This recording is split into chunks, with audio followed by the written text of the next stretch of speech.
I was very aware of certain aspects of the story that I wanted to tell. If I was fortunate enough to be given the opportunity to wrap up the franchise, I always knew that that wrap-up would be a return to Raccoon City, to the Hive, to where everything began. It would be Alice going home, and Alice discovering the truth about herself.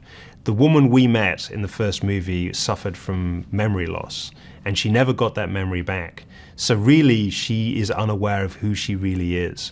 And I've been aware of who she is throughout the entire franchise, and I've been waiting a long time to wrap things up and tell the audience the truth of who the Alice character is, how that relates to the Red Queen, and what the real agenda of the Umbrella Corporation has been all along. And I think when people discover the answers to those questions, I think they're going to be shocked. I think they're going to be really surprised. And I think they're going to want to rewatch the entire franchise, because what they'll realize is we've known what those answers are throughout. And I think you can watch the franchise all over again and see it in a completely different way when you discover the truth.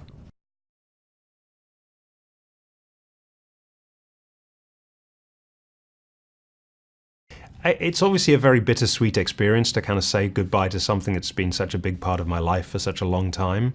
But it's also very exciting to bring everything to a climax and do it in a way and on a scale that I've been allowed to do. This is not a franchise that's ending with a whimper. It's ending with a big, big bang. I think there's imagery in this film that's way beyond anything I've ever put on screen before. It's truly epic visually, but also it's very, very emotional. It's the end of Alice. Mila knows it's all coming to an end, and she really delivered in terms of her performance.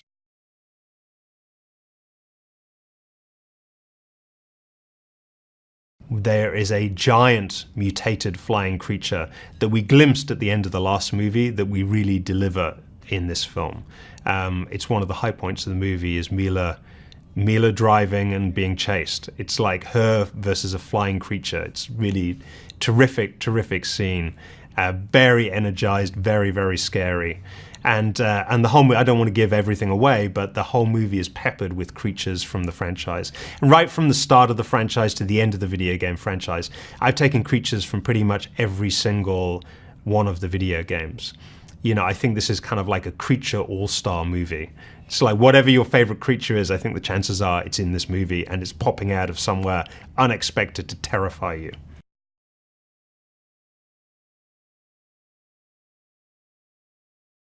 And you have returning characters, and Claire Redfield, as played by Allie, is one of the key returning characters in the franchise. And, I think I've always seen Resident Evil as being about two strong women. Right from the very start, Mila was obviously at the heart of the franchise, but there was also Michelle Rodriguez. And I've always liked the camaraderie between two women. I think it plays really well. It's something you don't see in movies very often. Sometimes you see the one strong female, but you rarely see two. And I love Allie because she's different to Mila. She brings something completely different. She's strong, but in a different way to Mila. And Mila has an edge that I think comes from her Russian background, whereas Allie is more all-American.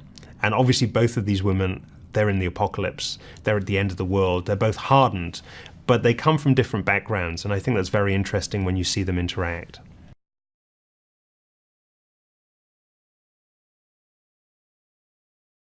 Well, I've always seen myself as an international filmmaker. I mean, I've never been an American filmmaker.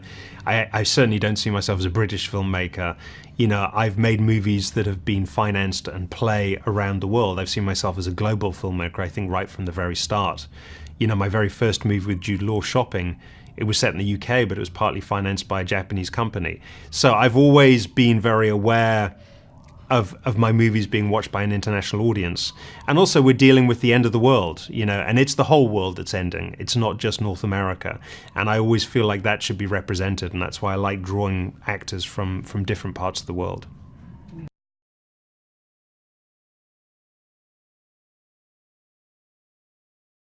I think it really delivers on several levels. One is just the sheer spectacle of it. I'm very confident that the action and the scale and the imagery that we've put on screen here, it's the biggest in the franchise. And not just the biggest in this franchise, it's the biggest in any movie I've ever made. I'm super happy with it. But I think we combine that scale with a level of emotion and sophistication that we've never had in the franchise before. Hey, it's Lisa here with a pretty cool movie extras fact. Now, the parting of the Red Sea and the Ten Commandments from 1956 is often considered the most expensive special effects in history.